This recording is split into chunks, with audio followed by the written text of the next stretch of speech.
All right. Welcome to another edition of Shabbat Lounge. This is Matt. And Jake here. Coming to you this week. This is week 24. And Jake, what's it called? This is Vayiqra. And it means called. Called, right. Vayiqra called, Matt. Yes. And they're looking for some Leviticus 1 through 5:26. Well, I know where you can find it. Okay. So, and this is kind of like rules and regulations. So here we go. So this is our high-end, high-view Torah Portion That's right. situation here. So we hope to point you to the Word. And so if there are things here you haven't looked up before, we encourage you to read the Word. Don't take our word for it. Take His word for it. Take the word for it. So in this, this particular scripture, He wants us to be in His presence. To do that, we got to put some effort into it. And we need to desire to pursue Him and follow His ways. Yeah, I think this is going to go into a bunch of different sacrificial commands and stuff like that. And so do you think there was a lot of effort that went into preparing and offering these things? It was a lot of work, a lot of physical work. It was hard, sweaty, bloody. It was tough work. Yeah. So, and it was a commitment on everyone's part to remember what to do, and then that always strikes me as how much there would be to remember, how much kind of responsibility was on there. Yeah, you almost need, like the way the quarterbacks have this sleeve that they wear on their arm sometimes with all these play calls. And right. Like, oh, okay, this happened. Okay, that's a sin offering. And I got to do this. And I can use this and this. Okay, got it. So they would have loved to have had that. Yeah. I'm sure that if they came back today, they would look at that and go, oh, that's genius. Why didn't we do that? Yeah. Why didn't we write on some rocks, all that and wear it on our wrist? So you hear through this section, you're going to, in the next few weeks, through Leviticus, you hear us talk a lot about burning up our thoughts, burning up your heart, your emotion, transferring. And so, and then also had transferring the sin, like sharing burdens. In 1 Timothy 5:22, it talks about sharing one another's burdens. So, Jake, you have any thoughts about that? Yeah, it's, everyone's kind of involved in that those offerings and stuff. I mean, the whole congregation, the whole church, the whole assembly is involved in, knowing what they would have to bring an offering for, even because, I mean, the priest can't be everywhere at once. And it was kind of incumbent upon you, once you realized certain things, like in the case of a sin offering, once you realize, then it's up to you to bring an offering. Yeah. That kind of thing. So everyone had to kind of be on the same page and help each other out with, doing it the right way. Yeah. Yeah. And I'm sure that, people did ask, hey, what do you do here? They had to. And which kind of, the priests got asked that a lot. Yeah. That kind of goes into, and I know this isn't really the topic for today, but it's something we talk about a lot on this channel, is the whole idea of, the law being they had to keep it, or brought about cursing, right? So were they allowed to mess up? Sure. Yes, because everyone did mess up. Everyone does mess up, right? No one was sinless, so everyone did have, stumble in this walk. But were they cursed for the stumbles? No, that's not the point, right? The point is, don't rebel. Yeah. So I just think that's important to throw in there too. Oh, for sure. And the types of sacrifice. So, one of the types is a burnt offering. Typically, the burnt offering, the grain offering, and the peace offering were considered voluntary. And the burnt offering was for sin, complete surrender, devotion, and commitment. Often a bull, ram, a goat, a dove, or pigeon were used. Right. So when you say for sin and complete surrender and devotion, it's like, and those things. It would be an offering for sin, and it could be an offering for, devotion or commitment and stuff like that. Mm-hmm. Kind of seemed to be kind of a general category, somewhat. Yeah. So you could, where some of these others are very specific. Right. So the grain offering was once again considered a voluntary offering, often for Thanksgiving of first fruits, flour, bread, grain made with olive oil and salt. It's always unleavened or incense. Right. And if you haven't looked into unleavened stuff, it's important that it's always unleavened because Yah doesn't want any leavening his lump. That's right. He wants it all pure. And another type is peace offering. Once again, considered voluntary. It's fellowship with God, thankfulness, an expression of a vow. And I meant to change this. It's not any animal, but clean animals that he mentions, and without blemish according to an individual's economic status. So it's not just the higher ups that get this peace relationship with Yah, right? Right. It was for everybody. And another beautiful. Oh, we're not there yet. But so we got sin. Tell us about the sin offering. So for the sin offering, right, this was mandatory, and kind of like we said, it was once you realize you've sinned, you bring this off. You're to bring an offering to quote unquote cover it. Right, and nobody was going to do it for you. Right. Yeah, no one could do it for you. And then as we look into Hebrews and stuff like that, we find that actually this is a symbol. It doesn't actually cover your sin. It's symbolically covering it, pointing to Messiah. And actually all the sacrifices point to Messiah. In this case, for the sin offering, right, you'd have a bull for the high priest or the whole congregation. If it was a king, you'd bring a goat. A common person would bring a female goat or a lamb. Poor person would bring a dove, and then a flour offering for very poor people.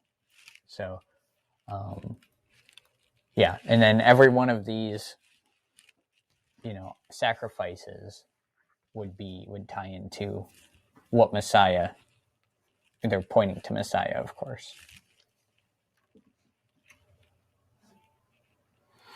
And then sin and guilt offerings were considered mandatory. So what about the guilt offering? So this would be a ram or a lamb, and it'd be made by a person who deprived another of his rights or had violated something holy. So then you would be guilty. Mm-hmm. And something that I find pretty fascinating about this is the concept that all economic levels, he allowed for that. And, the rich typically are going to be like a lamb, and the poor a dove, and the very poor grain offering. Right. So, and what were you saying earlier about this universal concept? Just that it covers everybody. Anyone can come to him. Was there a specific thing? No, I think that was it. Okay. So, but yeah. Just the door's open for anyone to come, and it's not dependent on your status. He's not a respecter of persons. Mm-hmm. Yeah, he doesn't care if you're rich or poor or whatever. He wants you to do this. Yeah. And then we get into a little bit of the salt covenant, and salt is more than a dry rub, Jake. In Texas, it's a big deal to get your rub right. I've noticed. And so I've extra salt in my rub, and it's extra salt in your tasty. Rub. Mm. Yeah. So, the whole idea of a salt covenant, it's believed that back in the day, people carried a little pouch of salt. So where's your salt, Jake? It's in my heart now, man. Yes. And so they'd carry this little pouch of salt, and I'd have my salt and you'd have your salt, and we'd come into an agreement together, and we'd pour out our salts together, mix them all to get up, and then separate them back. And the point was, you could not undo this. So because it would be like impossible, and who would sit there and pull out every grain of salt and go, oh, that one is yours, this one's mine. It's impossible. They become one. Right. So it's like blood brothers, only the clean version. Yep. And so it's this perpetual covenant, and and it also just physically it slows down the work of the leaven, but it represents this unbreakable friendship. Right. So yeah, if you put that in your bread offering, anyone who's made bread, you don't let the salt get into the yeasties. So that would kind of prevent the leavening. Yeah, which is an interesting property for sure. So so there were some sayings that went with this. Sometimes men ate together and they became friends, and they might say, "There's salt between us." I never said that in my life. I think it's a pretty ancient expression. Oh, okay. And they might also say, "He has eaten some of my salt," which means he came into my house, he partook of my hospitality, our friendship is cemented. And so probably I would imagine this was said in a negatory way. Like, I guess it could also have been an expression of, this sounds yes, like a good buddies. Thing. Yeah, this sounds like a good thing. You made it sound very, very scary. I know, but I'm thinking about, I could see some guy that like somebody's wronged him. You just don't want someone eating your salt. That's right. Wait a minute. Uh-huh. You're saying I owe you. This is a way of bringing up that I owe you. That's right. Right. I can't get out of it now. Uh-huh. It's been brought up to the world. But I can think of it, as some old codger that, this guy has wronged him, and he's remembering, no, that guy, he's come in my house and eaten my salt. And now he's wronged me. Yeah, I guess I could see that, where the eating of the salt meant we're buddies. Yeah. And then you went and mess over someone, and it's like, hey, man. Yeah. What happened? What's all the salt between us, man? Yeah. Mm-hmm. I guess that's what we're talking about. Yeah. But it is kind of interesting. It's definitely not something people say. They don't say this in Texas or Pennsylvania. We could bring it back. Maybe we should. We'll put it in the T-shirt idea. Yeah. Mm-hmm. File it away. Don't steal our idea. It's worth millions. So just some basic things about salt. It's a preservative, obviously. It's essential for life. It makes the food better. Flavor enhancer. But can you have too much salt on your food? Sure can. Yeah, I've done that. I've burnt my tongue with salt in muffins. Mm-hmm. I did salt instead of sugar. Oh. I mixed it. This was home ec class. Uh-huh. Oh, yeah. That's the way to make an impression in home ec. Yeah. Like, oops. And everybody's like, these are good. Yeah. You needed a lot of water after that. Yeah.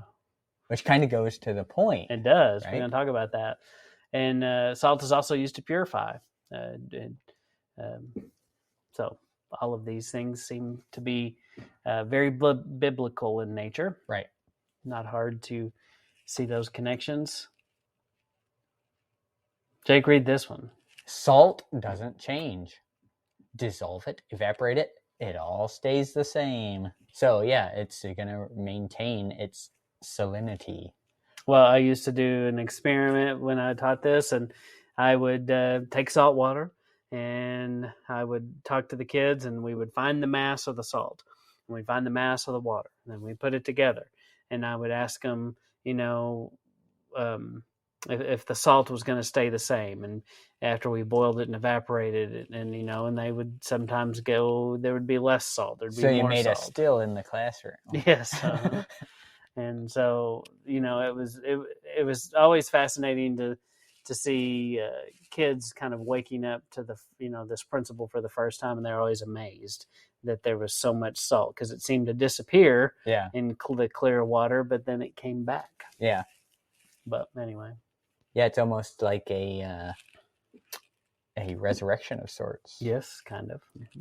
So also aids in the fertility of soil. Now, don't tell my old neighbor, but it also will kill their absolutely. roses. Mm-hmm. We won't tell your neighbor. Yeah. aids in fertility of soil. The soil, modern fertilizers, are salt. So there you have it. Mm-hmm. So, and that's one of the things we use in abundance today. In some places, we've over fertilized the soil, and it's losing its fertility. Yeah, that's something I found interesting when I found salt in fertilizers. That was kind of a mind bender because I had always thought salt kills stuff. Mm-hmm. So, okay, salt has been very expensive. How expensive, Jake? So expensive. Well, it used to be one of the hottest commodities. I mean, it was everyone on the planet wanted salt. I'm pretty sure they traded gold for salt. Yeah. And people died because like Napoleon and famous people, not him, but seems like soldiers in his army died one time because they didn't have salt. Well, it's also necessary for life. So, sodium needed to help neurons fire. So if you have a sodium imbalance, your brain may not work quite right. Maybe that's what's wrong with us. Maybe so. So more about the salt covenant can be found in Leviticus 2:13. And every offering of your grain offering you shall season with salt. You shall not allow the salt of the covenant of your God to be lacking from your grain offering. With all your offerings you shall offer salt. So that's a pretty big deal. Every time. They probably needed a stock of it. Yeah. And then here in Numbers 18, kind of more salt covenant talk. All the heave offerings of the holy things, which the children of Israel offer to Yahweh, I have given to you and your sons and daughters with you as an ordinance forever. It is a covenant of salt forever before Yahweh, with you and your descendants with you. How long does this happen? Forever. It's a long time. Yep.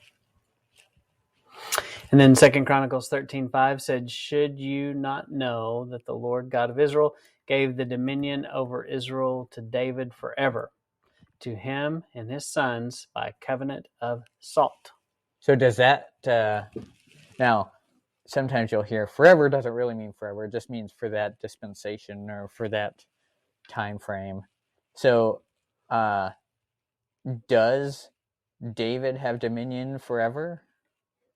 The line of David and Yeshua. That's right. Yes. That's right. Mm-hmm. It's forever. Yeah. Do you believe so? Oh, I meant to mute this, Jake.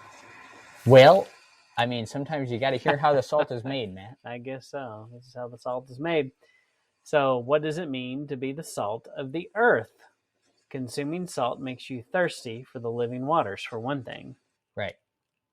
So, and then what's the living waters, Matt? The living water would be Yeshua when he says, I am the living water. Right. Wasn't a trick question. And you won't get thirsty if you drink this water, he said. Right. So the salt of the earth, a couple things. I mean, we kind of touched on what it means to be salty, what salt is and stuff. It's, be a commodity, right? Be something that makes people thirsty for more. Be in demand. Be in demand. Be something that is flavorful, be someone to be sought after. Mm-hmm. Yeah, that's good.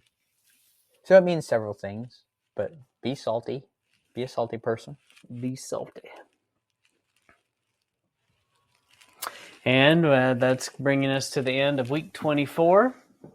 Vayiqra. Leviticus 1:5-26. So, Jake, any other final thoughts on this? No, just a lot of things there. And